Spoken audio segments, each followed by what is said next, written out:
Өмүрүңөр 2-3 эсе эселесин, жашыңар жакшылыкты жетелесин. Туулган күнүңөр кубанычыңар коттуу болуп, жарык болсун жашооңордон бейшенеси деп Ак Суу районуна караштуу Бозучок айылынын тургундары. Сүйүктүү жолдошум Касенов Бахтияр жана балам Касенов Байсалды Январь айында удаа кирип келген Туулган күндөрү менен куттуктайбыз.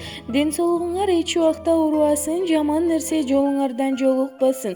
Үйүбүзгө кут береке кенен туулсын, Кудайым узун өмүр берген болсун. Жүрөгүңөрдөн ыйман кетпесин, Теңирим бөөдө кырсыктан чектесин. Манас атабыз колдоп жүрсүн, ийгиликтер дайыма жолдоп жүрсүн. Ушул кирип келген Туулган күнүңөр куттуу болсун деп жубай жана мамасы Айында жана кызы Адеми куттукташат.